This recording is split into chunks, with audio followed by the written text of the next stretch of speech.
Tudo começou em 1994, 1995, quando eu tive a oportunidade de pensar qual era realmente a minha vocação, qual era a área, o que eu ia realmente querer trabalhar, como que eu ia querer desenvolver minha carreira, desenvolver minha vida profissionalmente, pessoalmente.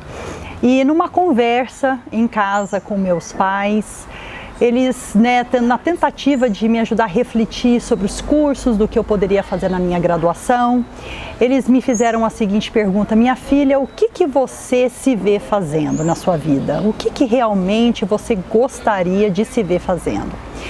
E eu fui muito objetiva e muito pontual, eu tinha uma clareza que nem eu mesma imaginava ter.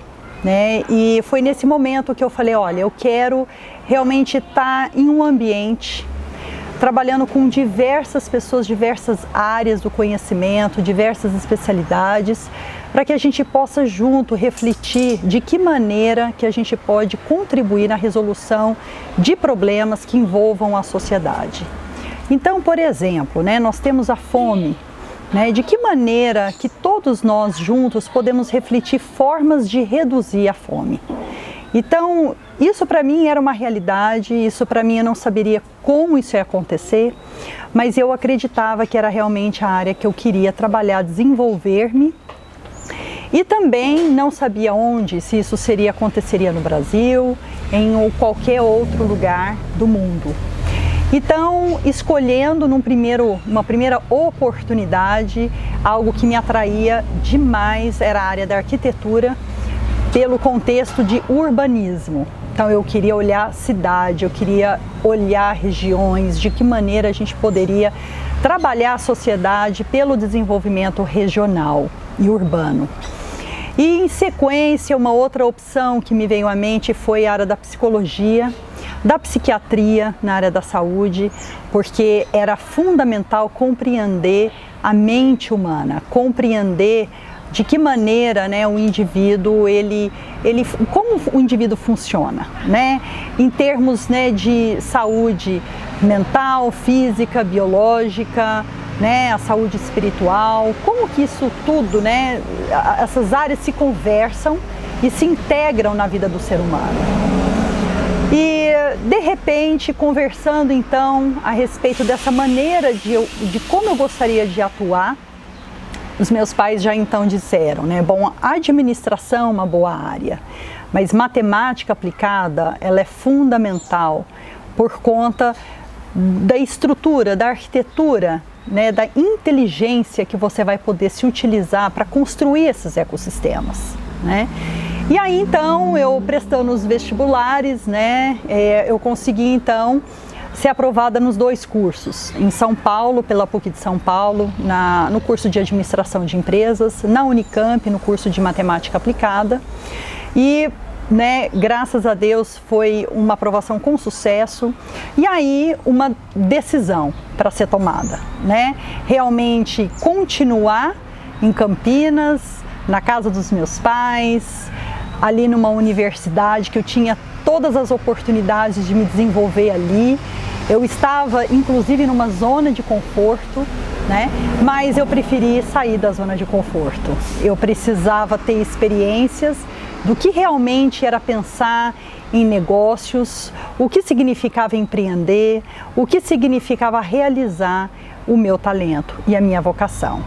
E foi então que tudo começou na faculdade de administração, conversando então com um professor meu da área de estratégia, e ele falou, não, realmente você está no lugar certo para construir esses ecossistemas, porque é necessário estratégia, que se envolvam aí vários atores, gente de governo, gente de universidade, gente da indústria, pessoas de grupos de apoio, da própria sociedade. Então precisamos saber como realmente estabelecer redes, como articular essas pessoas, como articular para realizar os projetos. E então, nessa oportunidade, eu fui conhecendo um pouco mais a respeito do trabalho dos meus pais, A minha mãe naquele tempo estava na Embrapa, meio ambiente, na área de comunicação, e desenvolvendo formas de estabelecer a ponte entre a universidade e o produtor rural, né? Então a gente começa a entender como é que a gente estabelece pontes. Ao mesmo tempo, o meu pai, Fuad Gattai Sobrinho, minha mãe Nilce, né? Meu pai Fuad do ramo da área de tecnologia, trabalhando ali na Embrapa, né? E eu até comento, né, e falo que é um casal que vem de uma formação da velha guarda, né? Um tempo de ouro do Brasil, né? E que isso ele já estava inclusive na direção da Embrapa, tinha uma expertise maravilhosa, uma competência maravilhosa na área de tecnologia, trazendo tecnologia agropecuária para o Brasil. Foi através dele que isso tudo começou, com o Centro de Tecnologia Agropecuária da Embrapa, em Campinas.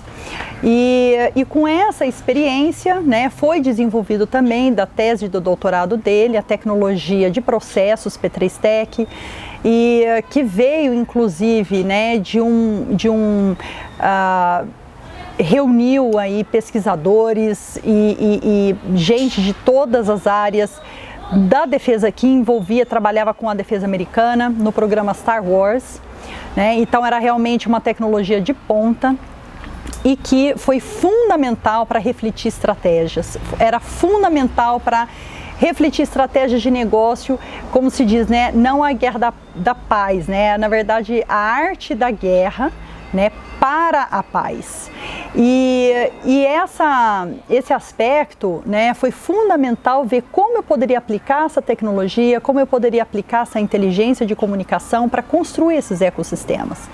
E foi então que eu comecei a desenvolver e fazer um estágio de como é empreender. Foi aí que eu montei o meu primeiro negócio familiar, junto com o meu pai, para comercializar ciência e tecnologia, né? E era ciência de tudo aquilo que era desenvolvido, né, em termos tecnológicos, e ao mesmo tempo a própria tecnologia P3Tec, e que foi assumindo várias formas de serviços e de produtos.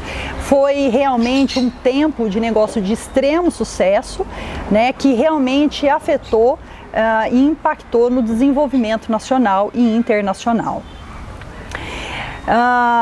O que acontece nesse período foi que eu percebia que para aquilo que eu queria construir e realizar, não era suficiente fazer um estágio em uma empresa, por uma questão única que era precisar atuar em cargo de confiança, porque a área de gestão costuma ser a área de confiança, né? Então eu não tinha como alcançar, né, essas áreas e realmente ter a experiência do que é tomada de decisão, do que é assumir risco, do que é realmente, né, você acompanhar, estabelecer um alinhamento entre as propostas de negócio e entre a realidade, o que acontece na realidade. Então esse dinamismo era fundamental conhecer e aprender a administrar um negócio por esse dinamismo.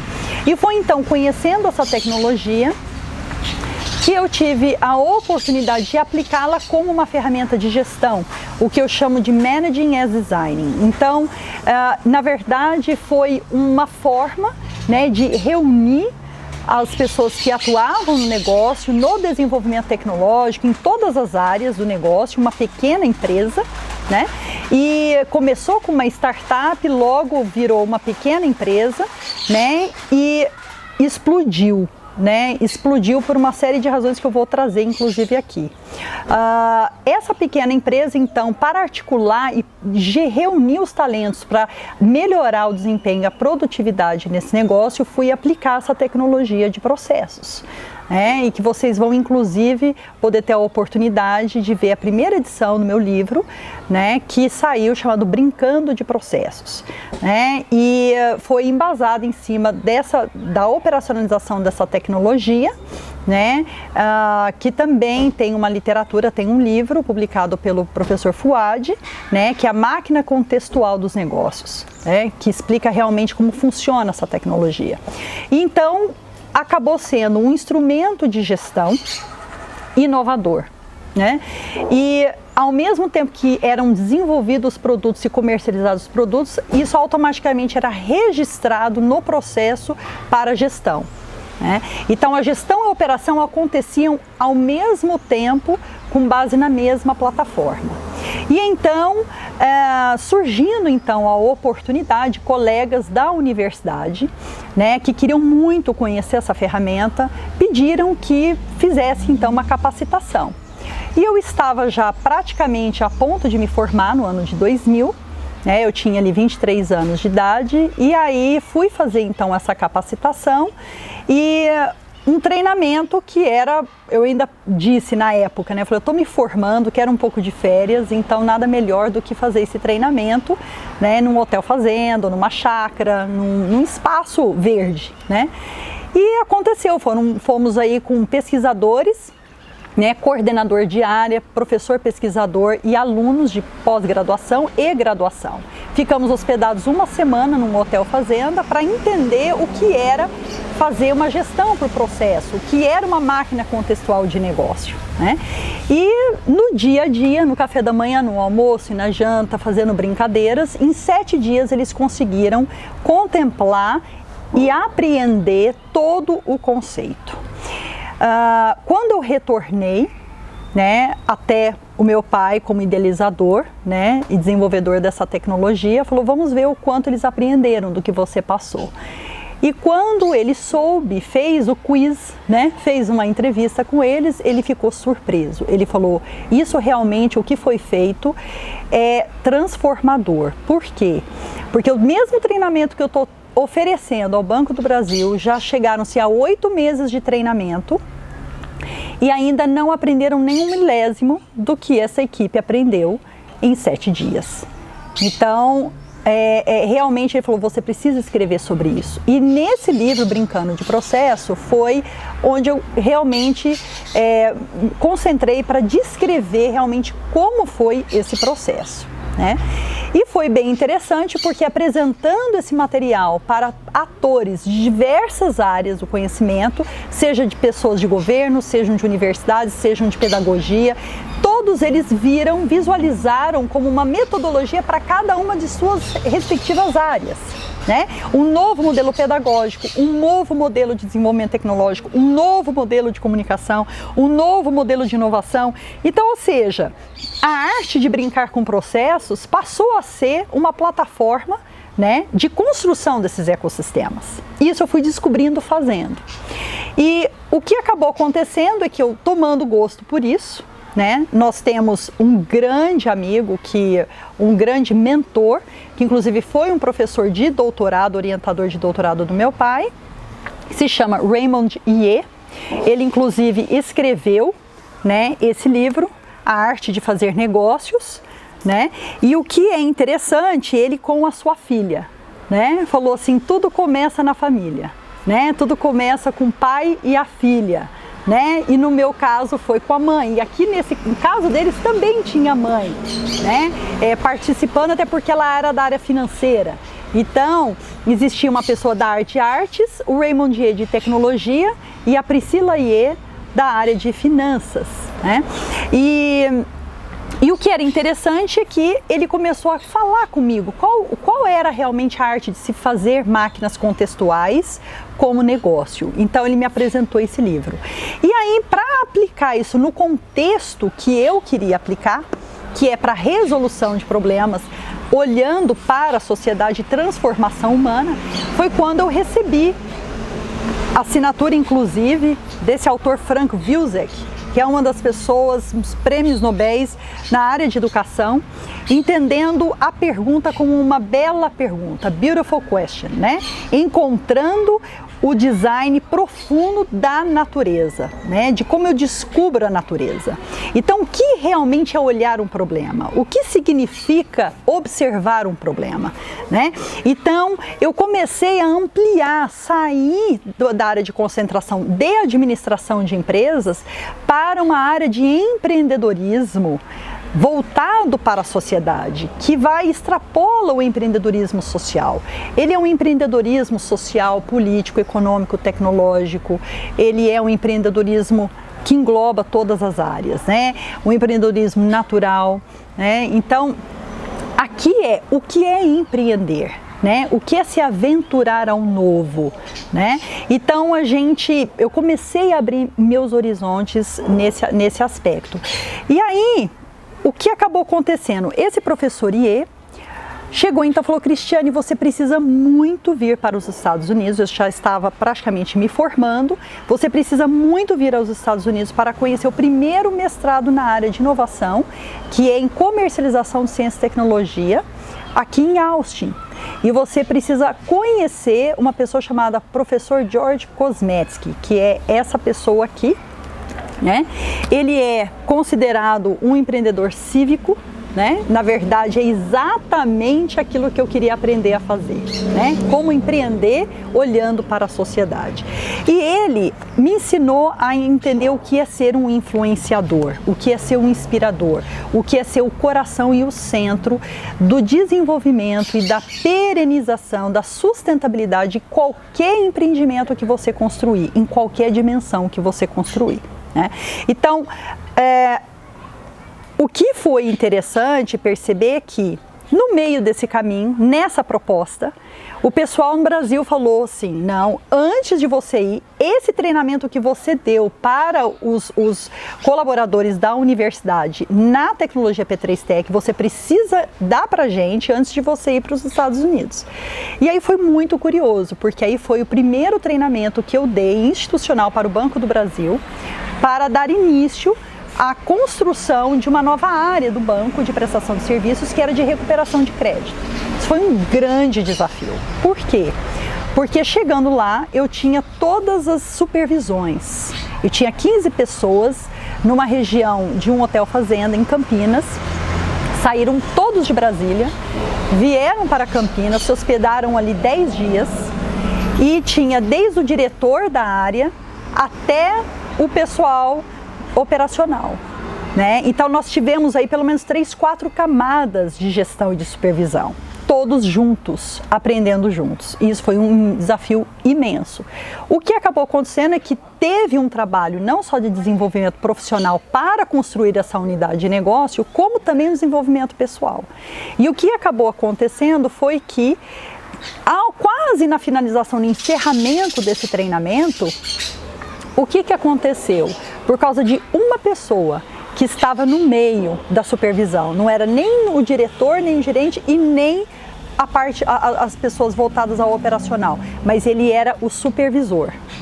Ele não estava compreendendo algo que estava sendo dado no treinamento. Foi 5 horas da manhã, ele bateu na minha porta e pediu ajuda. E eu fiquei muito feliz porque estava colocando em risco todo o treinamento. E chegando então, 5 horas da manhã, nós conversamos até às 7 horas da manhã, tirei a dúvida dele e dali para frente abriu o caminho para concluirmos com sucesso o treinamento. Então isso realmente de um livro virou uma experiência institucional. Isso foi aplicado na Siemens junto com o nosso colega, nosso grande amigo Dalcha, né, que na época estava na Siemens na área de desenvolvimento e inovação. E também fizemos um trabalho com ele, né, junto ao Instituto Internacional de Integração de Sistemas, né, que foi a instituição que meu pai fundou, saiu da Embrapa para fundar e empreender esses projetos, né, aplicando a tecnologia de processos na sociedade. E aí foi então que eu comecei a desenvolver esse trabalho com várias instituições. E aí sim, na oportunidade de conhecer o programa de mestrado, junto com o professor George Kosmetsky, chegando lá, eu ia fazer a inscrição, ia na verdade, né, conhecer o programa para o ano seguinte poder ir fazer a inscrição e entrar no programa, né? Só que o que aconteceu foi que, pela minha surpresa, né, e tudo uma questão de encontros e sermos surpreendidos na nossa caminhada, né? O que aconteceu foi que ao chegar lá, isso foi em janeiro, eu me formei no ano de 2000, quando foi em fevereiro, chegando lá para conhecer o programa, eles me avisaram que tinham estendido o período das inscrições para maio, porque ainda não tinham fechado a turma. E ali, quando eu conversei com a diretora do programa, ela quis entender o porquê da minha intenção de estar fazendo parte daquele programa. E eu fui contar da minha experiência com a Ambiência, que foi essa primeira empresa que eu montei junto com meu pai. Eu era a pessoa mais nova dali, né? De todo o programa eram grandes diretores, presidentes de grandes empresas de base tecnológica, HP, IBM, Dell, Oracle, né? Grandes empresas. E eu ali, o que aconteceu foi que eu tinha 23 anos de idade, né? E ela falou, pela sinceridade, a pureza do projeto que você quer atuar, você está inscrita no programa. E eu precisei ir atrás, né, de exames, precisei cumprir, né, com toda a performance que era requerida para entrar no programa. Em 3 meses eu não voltei para casa, né? Eu fiquei direto lá.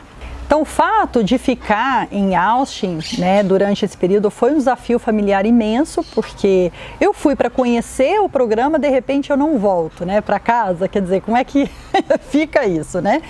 Bom, mas foi uma oportunidade maravilhosa, fiquei hospedada na casa do professor Raymond Dier com a sua esposa e foi uma experiência tremenda e confesso que essa oportunidade, inclusive de pensar e dar início a um mestrado nessa área, foi também para desenvolver-me na área da espiritualidade. Foi aí que eu conheci várias áreas, né? Hatchi, conheci Healing Hand, né, que é a cura pelas mãos, conheci inúmeras técnicas, xamanismo, conheci todos os tipos de budismo, né, inclusive a filha do professor Ie tinha acabado de ir para um mosteiro, né, que é na Califórnia, numa cidade de monges budistas. Então eles tentaram replicar a realidade budista dentro da casa deles. Então o arrozinho com feijão e o bife com alho e cebola acabou.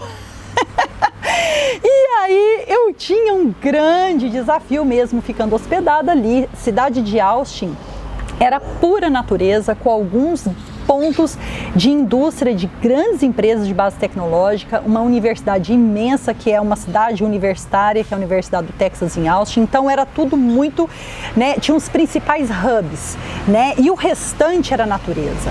Então eu tinha um desafio de como é que eu ia ser uma ponte entre essas diversas instituições, como que eu ia trabalhar com o professor Koznetsky, quer dizer, tudo isso era um mundo totalmente novo para mim, né? E tem um ponto muito curioso aqui, que é fundamental, que meu pai me dizia assim na faculdade: minha filha, aprenda a tomar nota no computador. Isso na faculdade. Falava, pai, eu não quero levar meu laptop para a faculdade, porque o pessoal vai ficar me olhando, eu não quero ficar, vão parecer que eu estou exibindo, levando. Ele falou assim, não importa o que eles pensam, você tem que exercitar isso, porque se você tiver a oportunidade algum dia de fazer uma especialização nos Estados Unidos, esse vai ser o seu caderno de anotação, é o seu computador. E dito e feito, chegando lá, foi exatamente o que aconteceu.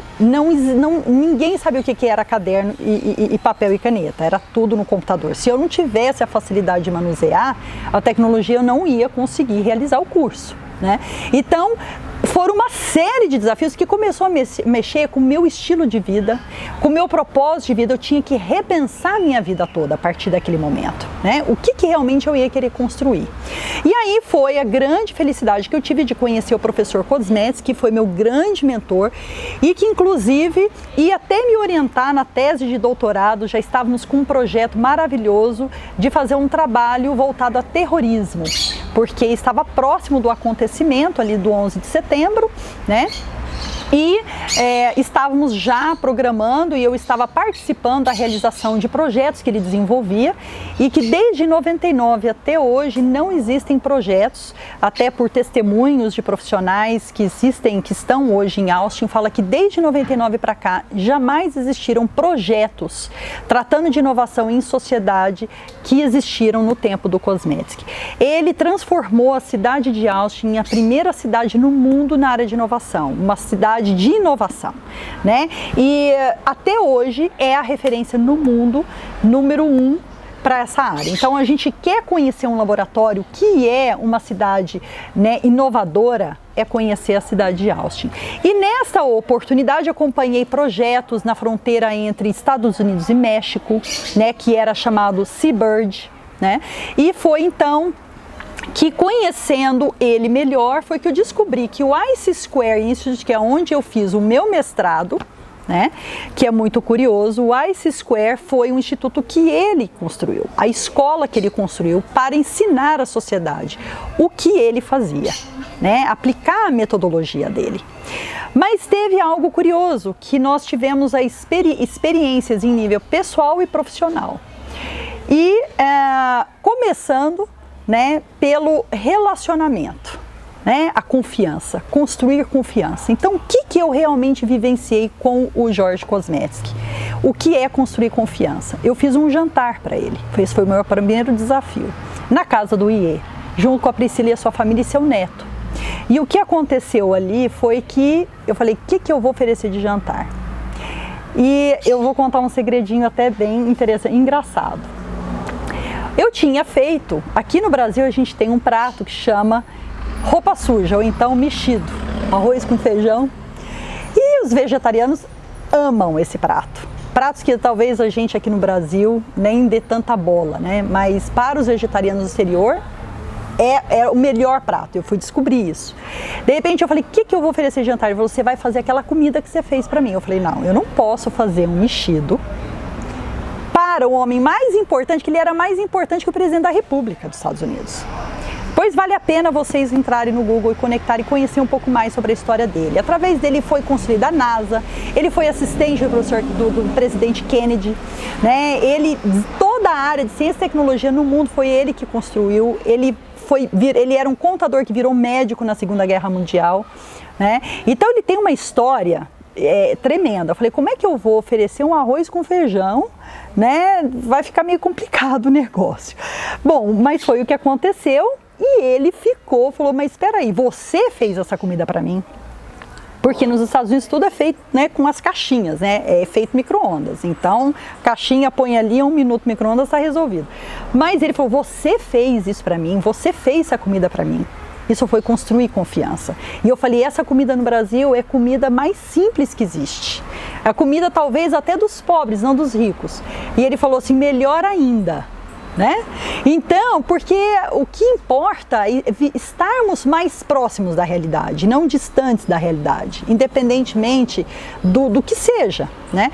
E ali, então, eu fui construindo uma relação de amizade, de confiança, conheci a fazenda dele, conheci os estabelecimentos dele, conheci o escritório dele e numa conversa, eu estava então definindo minha tese de doutorado com ele e o presidente da República ligou para ele.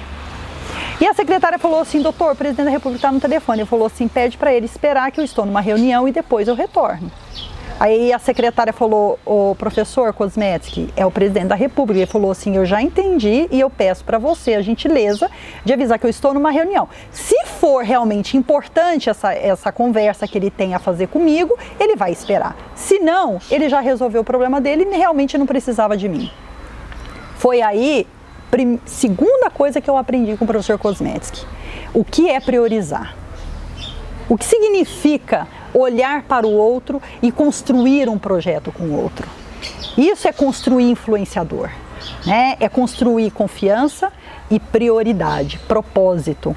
Ele estava depositando o propósito daquilo que viria em mim e eu não imaginava e não sabia. Ele estava vendo em mim uma pessoa que poderia levar adiante o legado dele.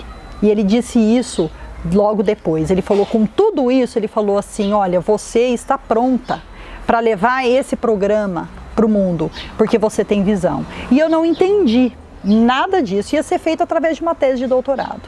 O que aconteceu foi que ele falou, faz o seguinte, vai lá, faça o programa de mestrado com os professores, né? Esse aqui é o principal livro base de comercialização de ciência e tecnologia, né? Aprenda o que significa comunicar, relacionar com as pessoas ao ponto de o que é vender, né? Qualquer coisa, qualquer ideia por propósito, o que significa vender? O que significa comunicar? O que significa resolver problemas, né? Questões legais, jurídicas. O que significa internacionalização? O que significa desenvolvimento de gestão de políticas públicas, né? Então, são inúmeras áreas, desde áreas financeiras, de venture capital, né, marketing, que não é um marketing de publicidade e propaganda, é um marketing de comercialização, né? Então, inúmeras áreas, né, que formatavam esse mestrado, que não era um MBA, é um mestrado, né, stricto sensu, um mestrado acadêmico, que a própria Universidade do Texas tinha lançado e premiado por esse instituto uma certificação, um diploma da própria Universidade do Texas em respeito ao trabalho dele como dean, como reitor da escola de administração da universidade, né? Então, como um grande presente, o que aconteceu? Ele falou, olha, agora o que você vai fazer aqui?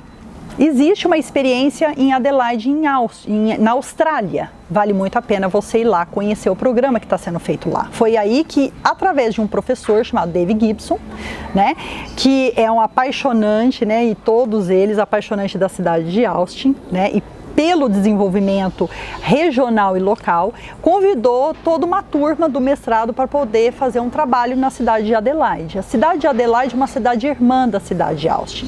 E ali estabeleceram uma linha, né, de cooperação entre as universidades das duas cidades, o nosso programa e o programa que acontecia na Austrália, e o governador.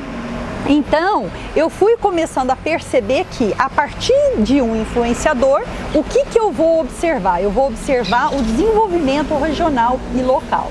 O que é olhar para um desenvolvimento local e regional? Então, nós fomos visitar Adelaide e geramos um trabalho, um relatório de assessment, né, de avaliação, de prospecção de todas as áreas de potencial tecnológico e de sociedade que existia na região. Ou seja, o que a gente pode aproveitar de melhor daquela região que existe para a sua própria transformação.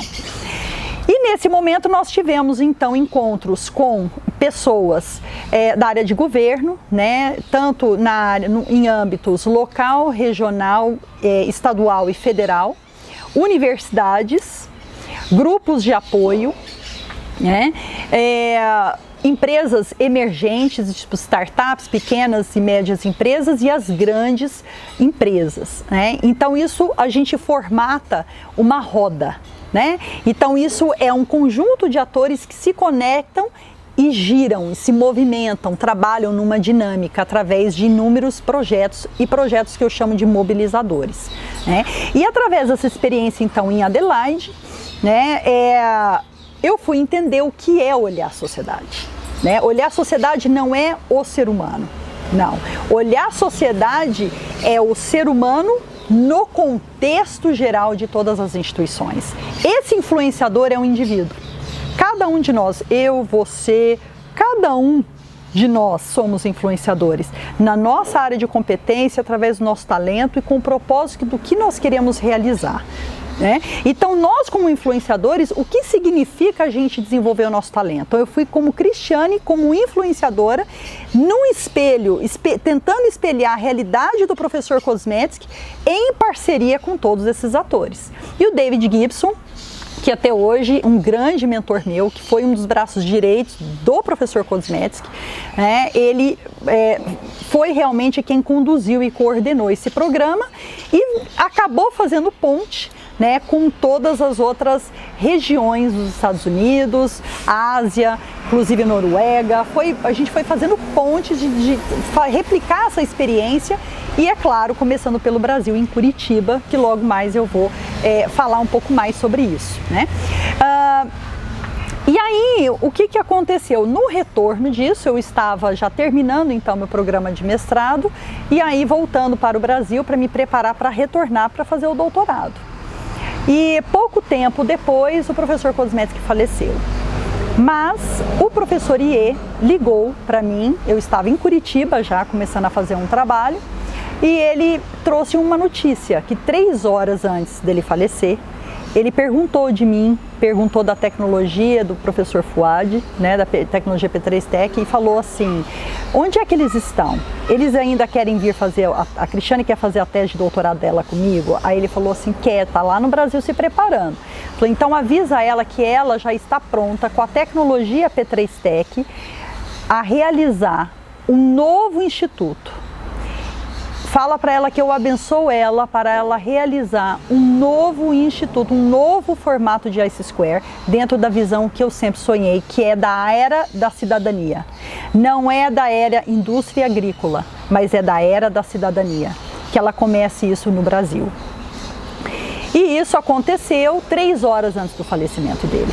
Então vocês imaginem a responsabilidade de carregar um legado, né, de uma pessoa que você fala, meu Deus, como é que vai ser isso, né? E aí o que foi curioso é que eu naquele tempo não entendia como isso ia acontecer, mas eu acreditava. E eu estava em Curitiba, né? E foi então em Curitiba que eu comecei a trabalhar num primeiro projeto com a PUC do Paraná, né, e estabelecer a primeira incubadora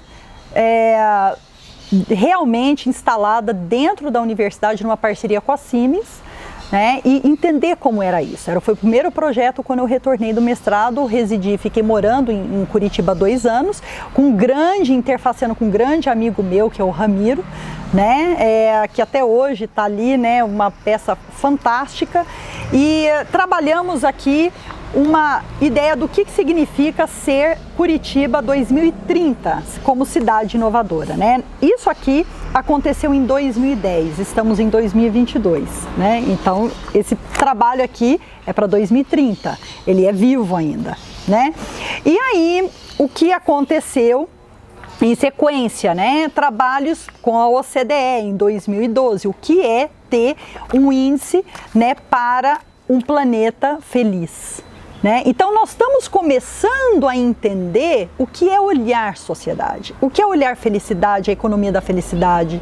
Inclusive hoje, né, se fala muito no shadow economy, economia da sombra, que é do medo, né? Então as economias, elas estão sendo reconstruídas a partir do olhar da vida do ser humano, né? Então isso começou a acontecer, até que então isso foi se estendendo para Portugal, né, num programa de governo, né, que estende a roda como um todo, todos os atores para desenvolvimento de um país, que é Portugal.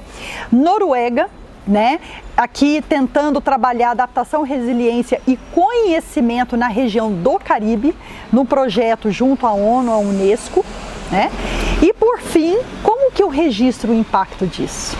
Né? Ou seja, com todo o olhar, né, do que significa trabalhar um indivíduo, como é que eu registro um impacto, como é que eu meço, como é que eu quantifico, como é que eu qualifico para uma gestão mais precisa. E aí então a cidade de Austin, quando foi em 2017 e 2018, me apresentou aqui uma revista, né, para refletir esses impactos, né? Então nós estamos começando a reconstruir, redesenhar e requalificar e requantificar todo conceito de gestão. É um novo currículo de administração que está nascendo, né? E o que acaba acontecendo com esse trabalho, né? Passado um tempo, eu conheci, e aí sim, como parceiro do professor Kosmetik, uma pessoa chamada Bob Bloch, que atuava muito na cidade de Austin, que residia na cidade de Nevada, né, de Reno, no estado de Nevada, e começou a trabalhar em empreendedorismo, negócios, né, startups, então todo o ecossistema de startups, né, e de pequenas e médias empresas até alcançar grandes empresas. Ele é a figura, o influenciador nessa área de como você trabalhar desde uma startup até uma grande corporação. Esse homem, ele com 90 anos estava arquivando a sua patente número 250, teve mais de 150 negócios, né? E começou a primeira patente dele com uma colher que pudesse alimentar melhor a filha dele, né? Então algo muito simples, um detalhe que ele vivenciava, gerar negócios para ele era um costume, né? Então a gente imagina, às vezes, gerar um negócio já é demais, você imagina 150, né? E ele veio do ramo de esporte, né?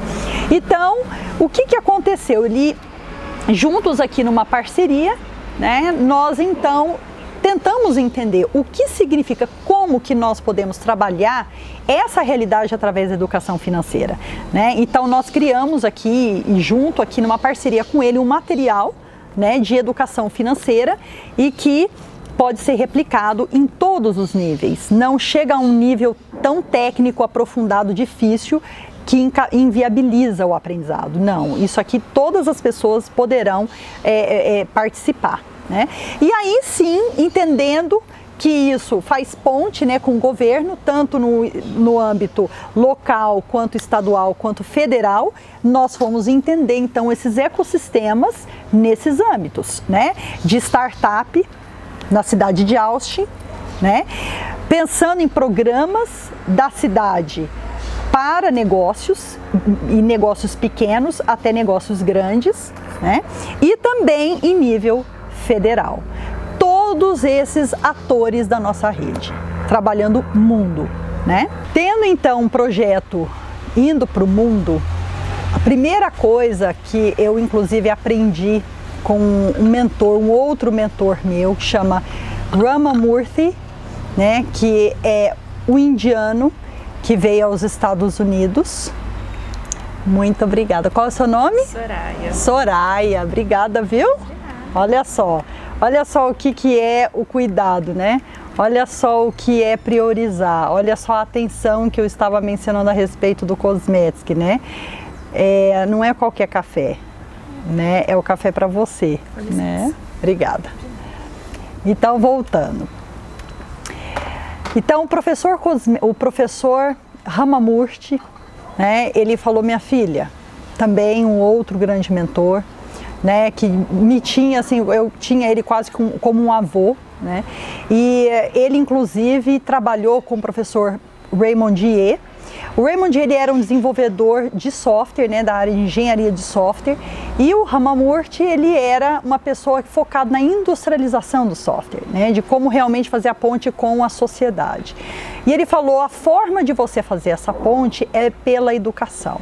A educação é tudo, seja você dando consultoria, seja você dando curso, seja você dando aula, seja você dando palestras, interagindo com o governo, não importa onde você está e como você está trabalhando e atuando, mas tudo isso é educação. E aí então, entendendo como isso é educação, eu tive a felicidade de conhecer as melhores metodologias educacionais, também conhecidas como STEAM, que hoje é uma política pública no mundo. A sigla significa Ciência, Tecnologia, Engenharia, Artes e Matemática, né? Algo que para quem é da pedagogia é natural, né? Mas na verdade essa sigla ela vem para nos mostrar de que maneira a educação ela é uma política pública e é necessário para a inovação das empresas, diminuir o tempo entre a ideia e o mercado, né? Então eu fui conhecendo metodologias e aqui nós encontramos então um material da DataWorks, né, um material que criou uma forma pedagógica de ensinar crianças, né, e por meio de professores. Então, capacitam professores para melhorar a forma de ensino às crianças do ensino médio fundamental, né? E com base, então, nesse trabalho de educação, a primeira coisa que é importante. Qual é a principal e maior ferramenta que eu inclusive mencionei há tempos atrás sobre a Nilce, que é a minha mãe na área de comunicação, né, e especialmente a parte escrita. Qual é a principal ferramenta da educação? É a escrita. O livro como uma arte. E por que a escrita? Porque escrevendo, aprendendo a escrever, que a gente aprende a fazer uma dissertação, um TCC, uma tese de doutorado, escrever um artigo, escrever um livro, não importa, até mesmo um roteiro de comunicação, até mesmo uma palestra, até mesmo qualquer coisa que a gente for estruturar é pela escrita. Então a escrita é a principal ferramenta de educação. E aí então, conhecendo que hoje, inclusive, a biblioteca da Universidade do Texas em Austin foi transformada num Writing Center, né? E aí o que a gente consegue visualizar? Revistas, né? Materiais que saem da universidade para interagir com a sociedade. Então, quais são as formas e as pontes, os programas, né? Que nós temos a revista da universidade que se encontra aqui, revistas para um público feminino, para mulheres, né? Nós temos também cursos de extensão, né? De liderança, e excelência e inovação, envolvendo especialmente um público que muitas vezes fica a desejar, fica na verdade, né, de lado, especialmente no Brasil, que são os militares, né? Existe um programa nos Estados Unidos que são os veteranos, que são extremamente respeitados e engajados no ecossistema para a inovação da cidade, né? Então nós temos aqui um programa com militares, né? Existe também da Escola de Administração, né? Uma revista própria. Então, cada área, cada departamento tem toda a sua estrutura de comunicação para com a sociedade. E aí, o que também é importante, além da escrita e da comunicação para a educação? Programas transdisciplinares, né? Então existe um programa interdisciplinar que foi construído na universidade que fazem pontes entre diversas escolas e diversas faculdades, né? Então nós temos, por exemplo, um programa que eu participei, né, da escola de arquitetura com a escola de medicina, em que teve uma combinação que se chama Psicologia do Designer, né? Uma combinação entre a escola de arquitetura e a psiquiatria, né? O que é arquitetar e o que é olhar a saúde mental, né? Então, exemplos, histórias fantásticas sobre isso, implementando ecossistemas de inovação. A educação pela arte para a transformação na sociedade. Também um outro aspecto importante. E por último, então, um instituto de arte, né, que trabalham todas essas interfaces, desde a escrita, o design, né, artes cênicas, né, design gráfico, todas as áreas. Obrigada, qual é o seu nome? Denise. Denise, obrigada, um grande prazer, viu? Prazer é todo meu.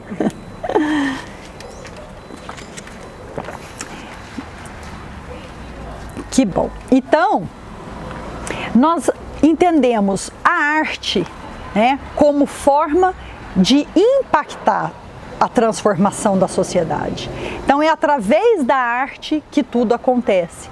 Então nós temos que construir palcos para que os personagens eles sejam engajados de todas as áreas do conhecimento para levar ao público uma linguagem simples, para levar ao público uma linguagem que gere impacto na vida dessas pessoas, né?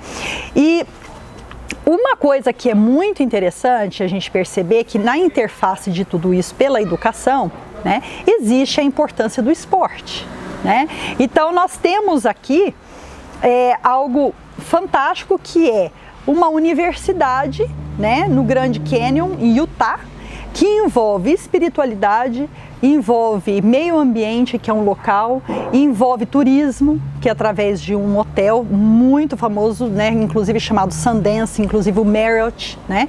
É uma cidade inclusive de Mormons, e tudo isso um ecossistema, né, também para inovação, né?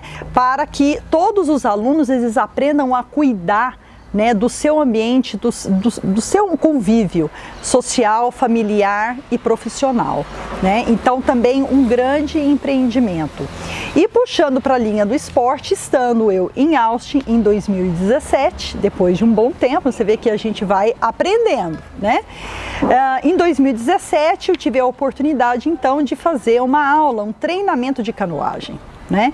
E o que realmente significa liderança? O que realmente significa canoagem nessa construção de ecossistema de inovação?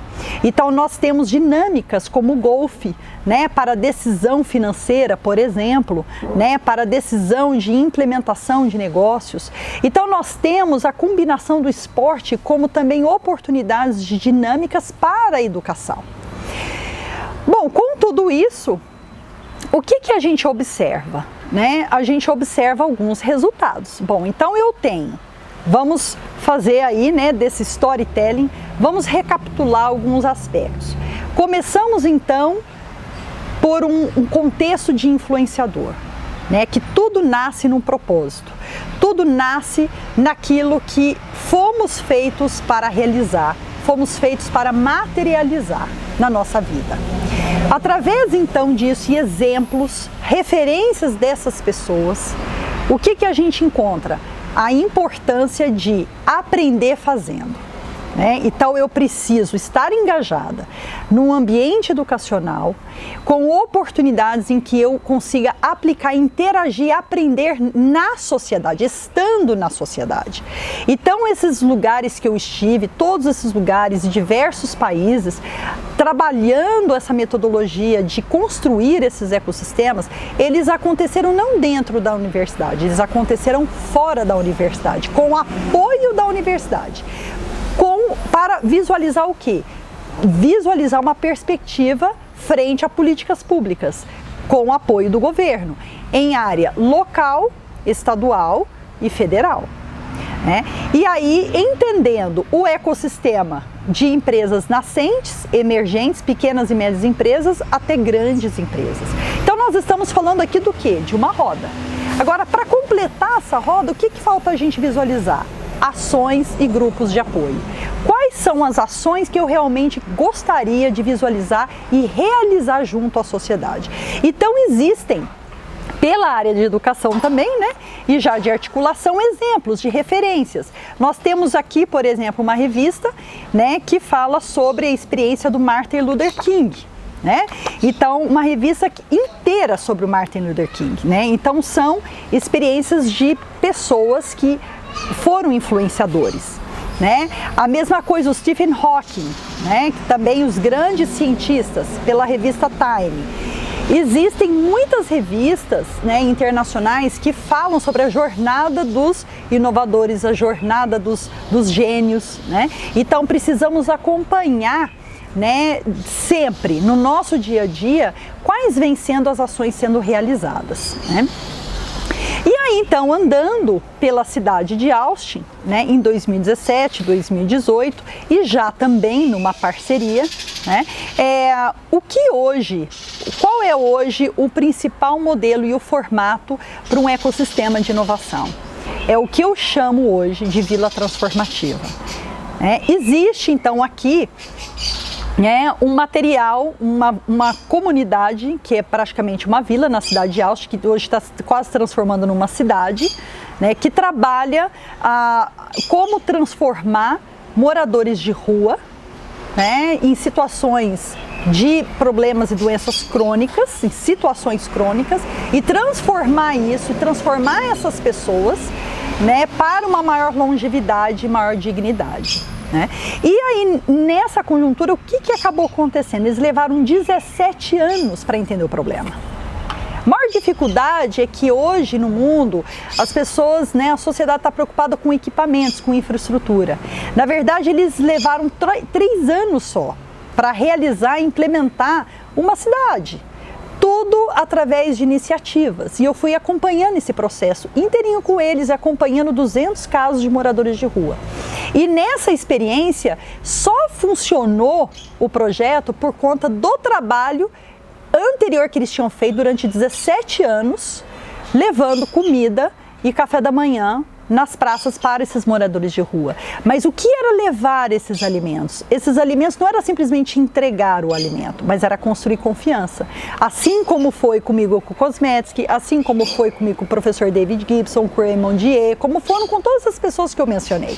Tudo é construir confiança. Então, desde o presidente da República, até mesmo o morador de rua na pior condição humana, toda a inovação ela começa na construção da confiança. E aí foi então estabelecido essa comunidade, né, que é o lar, né, é praticamente o lar desses moradores, que vale a pena muito conhecer, né, e fazendo a experiência do storytelling, né, como nós estamos fazendo aqui, e como a Cristiane, como produto, né, da história, é a Cristiane sonhadora, né? Sempre, graças a Deus por isso, né? E aí, por incrível que pareça, foi exatamente nesse período, né, e um pouquinho antes de 2017, foi na verdade em 2016, que eu tive uma visão do que realmente ia ser o meu projeto de vida, com todo esse aprendizado. Né? Então, antes de conhecer esse local, essa comunidade e participar das experiências com essa comunidade, em 2016 eu tive uma visão de onde nasceu a iniciativa Inovark. A iniciativa Inovark ela foi desenhada em 2012. né? E somente veio a ser retomada, né, em 2016 como uma visão. Então nós temos aí 3 pilares que a gente construiu aqui. O pilar da observação e de sensoriar. São os 2 primeiros pilares que estamos aprendendo, reconhecendo, né? Estamos emulando com a realidade as experiências. E aí sim vem o 3º pilar, que é visionar. Né? Então vocês percebem que o visionar, esses 3 pilares aconteceram desde 1994 até agora. Então o que é arquitetar a inovação? Né? Então arquitetar a inovação, ele é um processo. Né? E arquitetar uma inovação não é desenvolver um novo produto, não é desenvolver uma nova tecnologia, um novo aplicativo, um novo aparelho, um novo celular, uma nova casa, uma cidade inteligente. Não, não é isso. Né? Inovar é um processo, é transformar pessoas. E transformar pessoas é uma arquitetura, uma edificação, uma construção, né? É uma idealização. E nessa época, exatamente nessa época, foi quando eu participei desse empreendimento, dessa comunidade em Austin com os moradores de rua. Então nós começamos a olhar o que é arquitetar inovação trabalhando diretamente com as pessoas. Né? E aí nasce a marca, né, da iniciativa Inovark através de uma orquídea branca. Né? E essa orquídea, ela tem no centro e no seu pilar o indivíduo. Né? O indivíduo que resplandece uma luz, o indivíduo que brilha, que resplandece a luz através do seu talento, através do seu propósito. Né? E ela é perfeita, porque ela é feita e construída e arquitetada por Deus. Então, isso é o principal. E quando nós andamos em alinhamento daquilo que é físico com aquilo que é espiritual, né, dentro da perspectiva do que Deus tem para a nossa vida, né, isso é a figura da orquídea, isso ser a figura da orquídea. E aí então, estando nessa comunidade, tinha um serralheiro chamado Evan. E esse Evan, então, eu pedi para ele, falei, você consegue representar, né, e desenhar no ferro essa marca? E ele construiu. E o que é especial desse trabalho é que como é que ele é feito, o trabalho da serralheria é feito? Ele, na verdade, o que acontece? Nós temos aqui, né, o ser humano com seus braços abertos, né? Isso é resplandecendo a luz, né? E aqui só faltam as pétalas, que é a luz emanando. E o que significa, então, esse ferro? Somos nós que estamos sendo passados pelo fogo. Então, esse ferro, ele teve que ser moldado. Ele levou 2 dias para ser feito e 3 dias para ser entregue.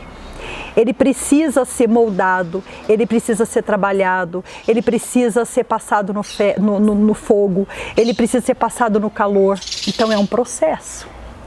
Né? E é o processo que nós passamos por desafios, é o processo que nós passamos por dores, por aflições, porque são as dores de parto. Né? São as dores que a gente sabe que vem coisa boa pela frente, que vai nascer os nossos sonhos, vão nascer os nossos projetos de vida, né? Mas precisa passar pelo fogo. Né? Então, isso aqui foi um grande presente, né? O presente também com uma moradora de rua, que inclusive quando eu visitei, ela apareceu. Ela era paraplégica, cadeira de roda, cega, uma moradora de rua recuperada, né, e com dignidade, residindo nessa comunidade, e do nada ela apareceu num ponto de encontro que era uma capela ecumênica, né? E nessa capela ela veio ao encontro e falaram, temos uma visita aqui, e ela chegou com uma xícara do Brasil. E nessa xícara, quando ela chegou, ela falou assim, sim, foi exatamente por isso que eu vim. Olha que coisa interessante, né? Ela chegou com essa xícara do Brasil e não sabia que eu era uma brasileira, não sabia que naquele lugar tinha chegado uma visitante, e ela chegou ali. E quando ela chegou ali, ela me entregou um presente. Falou, com todo esse projeto, o que realmente é importante levar daqui? Alegria. alegria. Olha, você tem aqui uma mulher que tem tecnologia, precisa levar alegria. E ela então contou toda a minha história. Ela falou, né? Ela traduziu, ela selou toda aquela experiência falando, essa aqui é a tua história, que começou a partir de agora aqui, se encerrou, concluiu aqui para um novo começo aqui, né? Então, com essa experiência, o que aconteceu? Eu fui trabalhando, né? Como que a gente pode realmente trazer isso para o contexto no Brasil? Como é que a gente pode, então, que tipos de ações que a gente pode realizar? Então, a primeira coisa que eu aprendi com essa senhora que é trazer alegria através do humor, que remete novamente ao Bob Bloch, né? É a forma mais inteligente de educação, é através do humor. E só rapidamente uma estratégia que aconteceu comigo, eu aprendi isso com o professor Ramamurti também. Eu estava numa conferência internacional apresentando o meu trabalho de tese para uma qualificação. E eu chamei todas as pessoas que estavam naquela conferência para me ajudar a emular e validar a minha proposta de tese. E ali o que aconteceu? Né?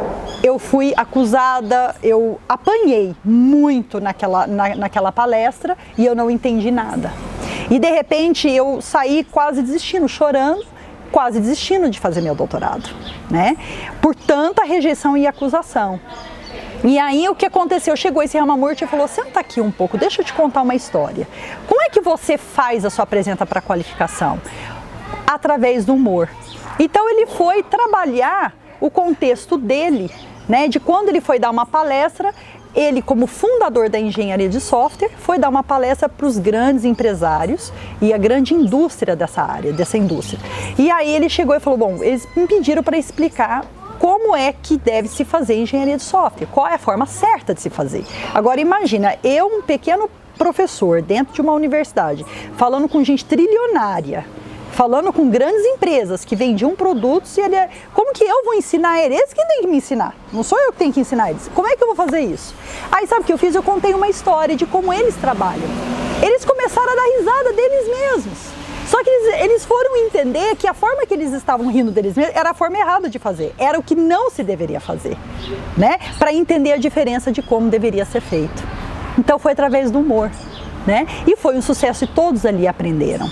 Então, quando nós trabalhamos com áreas de fronteira, quando nós trabalhamos com inovação, precisamos nos apoiar no humor, né? E aí, então, eu vim trabalhar com o que? O humor e a natureza. Como é que eu faço o design thinking com flores? Como é que eu entendo o caminho e o processo de edificação através desde uma semente que eu planto até regar e ver, acompanhar o crescimento dela, e quando ela deixa de ter flores eu esperar, ainda que seja 1 ano, 2 anos para voltar a brotar. Então, o exercício de cuidar da natureza, o exercício de trabalhar com a natureza também é fundamental nesse processo. E por último aqui, né, nós temos a comunicação, né? Ou seja, a partir do momento que eu estou falando de uma situação de mundo e de uma realidade humana, eu preciso concentrar em quê? Em idiomas. Como é que eu interajo com pessoas do mundo todo? Então eu preciso investir na língua. Só que como que eu invisto numa língua tendo vocabulários técnicos? Então daí nasce, né, um novo trabalho, né, de começar a investir em idiomas, em aplicação de idiomas, né, para desenvolvimento de carreiras. Então eu comecei aqui conhecendo, né, a idealizadora do Pro English em Campinas, e ela então, pelo seu legado, né, ela viu em mim um perfil que tinha condições de transferir esse legado. Também, assim como foi do Kosmetzky, assim como foi do Ramamurti, que aconteceu um cenário quase parecido com o Kosmetzky. 3 meses antes do falecimento dele, ele reuniu todos os filhos, entre aspas, dele, né, e disse assim: todos vocês aqui precisam trabalhar a segurança pública no Brasil. Né? E aí, então, com todo esse processo, né, nós entendemos que existe também a forma, né, ainda que seja da arte, do alimento, do cafezinho, né? Que é muito curioso, que é uma outra ação importante no comércio, né? Nós temos o comércio, a área gastronômica. Então, um livro de receita, ser uma cozinheira. Eu cheguei inclusive em Austin em 2017 e daqui nasceu essa experiência, né? 2017 como pesquisadora visitante da Universidade do Texas em Austin. E ali temos a colega Sônia, que inclusive é da secretaria do governador do Texas, esteve ali nesse restaurante Café Moore para experimentar a comida da chefe Cristiane, comida brasileira, como uma experiência no cardápio da época dos jogos da Copa do Mundo. Né? Então, ela até fez um comentário, ela falou, você veio como pesquisadora visitante e está saindo dos Estados Unidos como chefe de cozinha. Então, você viu quantas realidades diferentes nós precisamos para nos inovar. Né? E aí também, então, eu estando, né, com todas essas experiências internacionais, eu estava na FEI, né, numa faculdade de engenharia industrial em São Paulo, e ali eu tive a oportunidade pela Fiesp entender o que é mapear os processos, o que significa mapear os processos, entender essa edificação, entender essa construção. E mapear um processo, ele é importante em qualquer área. Como é que eu posso trazer isso para a indústria alimentícia? Por exemplo, para o Sindicato das Padarias. Então, eu fui dar uma palestra. E o que foi curioso, olha só que curioso, a sede de conhecimento que a sociedade tem e a indústria tem. Né? Ali numa parceria com a Fiesp, eu chego ao sindicato, a previsão era para receber 50 donos de padaria, para entender como mapear os seus processos por uma questão de fiscalização. Toda padaria que não tivesse seu processo documentado seria multado. Agora imagine uma padaria sendo multada, ela fecha. Né? Como é que ia ser isso então? Então, o público estava definido para 50 participantes. Quando eu cheguei lá, a moça falou assim para mim, só aguarda um pouquinho, tem uns ônibus, uma caravana chegando aqui. Conclusão, chegaram 200 pessoas de cidades diferentes, transmitiram isso na televisão do Sindicato das Padarias, porque todo mundo estava fora, não tinha oportunidade, não tinha espaço local para assistir. Tivemos mais de 800 visualizações em menos de um dia do vídeo completo. Isso alcançando quantas pessoas? Por causa de uma palestra. Do que é modelar um processo? Quantos de nós que estamos na universidade, na empresa, quantos de nós podemos atuar diretamente em ações como grupos de apoio para o desenvolvimento local e regional? Né? Então nasceu a história do pão, né? E que é interessante, é um grande presente e uma grande inovação. Bom, e hoje? Como é que estamos hoje com toda essa história? O que está acontecendo hoje? Né? Então, desde 2017 e 2018, foi trabalhado um projeto de gestão pública para a longevidade. Então, existe uma problemática que apareceu da longevidade, trazida por um instituto, uma empresa privada, uma seguradora, a indústria financeira, trazendo a preocupação de como construir um índice para desenvolvimento para a longevidade. Né? E junto ao meu esposo, né, o professor Wesley, da FGV, eles juntos, em cima já de um índice que tinha sido desenvolvido, de Wellbeing Brasil, de qualidade de vida para o Brasil, vamos pensar em algo para a longevidade? Vamos. Então isso virou um estudo, uma área, uma problemática. E tem uma curiosidade que me despertou. Quando nós olhamos hoje, né, na grande situação em termos de gestão, precisamos olhar os Objetivos de Desenvolvimento Sustentável, que são 17 objetivos, né, as ODS, olhamos as políticas internacionais da ONU, da Unesco, a gente vê o quê? A importância de trabalhar diversas realidades, né, sociais e ambientais e de governança. E longevidade é uma temática que engloba todos eles e tem um grande diferencial. Ele é um problema, longevidade é uma problemática, mas ao mesmo tempo é o que todo mundo quer. Fome é um problema e é uma problemática, mas ninguém quer a fome. Água poluída é um problema, mas ninguém quer água poluída. Então, longevidade, ao mesmo tempo que ele é problema, ele é uma solução. Então, uma temática diferenciada, né, que realmente está, né, sendo contemplado no mundo todo como uma agenda internacional. E aí, então, em termos disso, nós fomos visitar no governo, em todas as estratégias, né, olhando então para essa roda, né, as ações, um governo federal, né, do Ministério que no tempo era da Mulher, da Família e dos Direitos Humanos, né, os programas de envelhecimento ativo e saudável, programas da Defensoria Pública que é na Procuradoria, né, sobre a importância, a jornada no emaranhado do bem comum, né, o que é construir o bem comum, a coleção, e aqui sim, junto da Escola da Defensoria Pública, coleção Diversidade de Pessoas Idosas, né, e aí sim, em cima desse, no entorno desse projeto, foi feita uma proposta junto ao Conselho Nacional do Idoso, junto ao governo federal, a desenvolver uma ação nacional para gestores públicos de várias cidades. O que é olhar para a sociedade? O que é olhar para as políticas públicas? Para combinar, interfacear as ações na sociedade com as políticas públicas. Qual era a maior problemática? Era capacitar esses gestores para que eles pudessem entender o que é fazer política pública.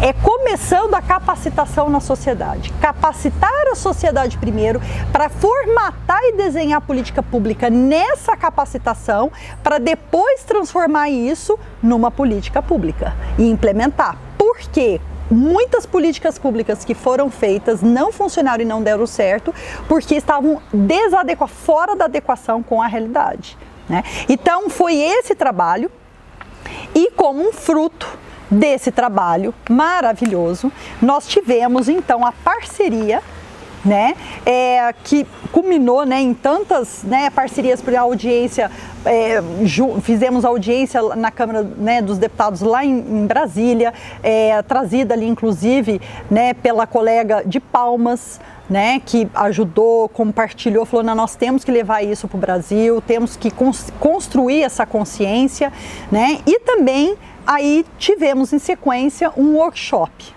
né, pela iniciativa Inovar, que é um workshop para revelando a longevidade para condomínios e residenciais para geração acima de 50 anos de idade. E ali então trouxemos a senhora Ana Bianca, da cidade de Santos, que veio apresentar o seu projeto de rede educativa para a longevidade, trazendo um gibi, Turma da Longevidade, e toda como influenciadora na cidade de Santos. E o que aconteceu foi que estamos dando início agora a um novo ecossistema de inovação, e aí sim é o primeiro no Brasil, né, que estamos trabalhando todos esses projetos que eu comentei com vocês, todos na cidade de Santos, na região toda da Baixada Santista, e internacionalmente, dizendo também porque a cidade de Santos tem pelo menos interação com 25 países, cidades irmãs de 25 países, projetos, mais de 15 projetos internacionais. Então nós já estamos trabalhando, né, Santos como um ponto para o mundo, né, como um exemplo, um case espetacular de todo esse trabalho. E nós temos inclusive, né, assinado aqui pelo nosso colega Paulo Alexandre, né, todos os resultados, tudo que tem sido a cidade de Santos desde 2013 a 2020, né? Então nós estamos junto, considerando todos os recursos já existentes e com uma novidade muito boa. Logo mais teremos um ponto oficial da Inovark como um centro cultural, e aqui tomando como referência o Museu do Café. Qual é a história que nós queremos contar de Santos? É a história da longevidade. E como um ponto para contar essa história da longevidade em Santos e toda a Baixada Santista para o mundo, teremos aí um centro cultural da Inovark para celebrarmos todos esses projetos com vocês, e que eu quero todos vocês lá participando comigo e aprendendo para todas as mulheres, homens, crianças e adolescentes, finalmente, o que é ser surpreendente. O que é sermos surpreendentes, geradores de impacto numa sociedade. Nós, logo mais vocês vão acompanhar, nós já estamos em ações na área mais vulnerável de Santos, que é no dique da Vila Gilda, ali na redondeza ali, né, de palafitas, né, no setor, na área mais crítica do Brasil, na região das palafitas, nos morros, né? Estamos aí com planos e parcerias com a Prefeitura, com a Unifesp, já propondo a cidade de Santos como uma cidade irmã de Austin. Estamos indo para o mundo. Então eu quero convidar todos vocês que venham conosco, tragam suas ações, tragam suas iniciativas, vamos trabalhar cidades juntos, vamos trabalhar, né, essas missões para as nações juntos. Obrigada.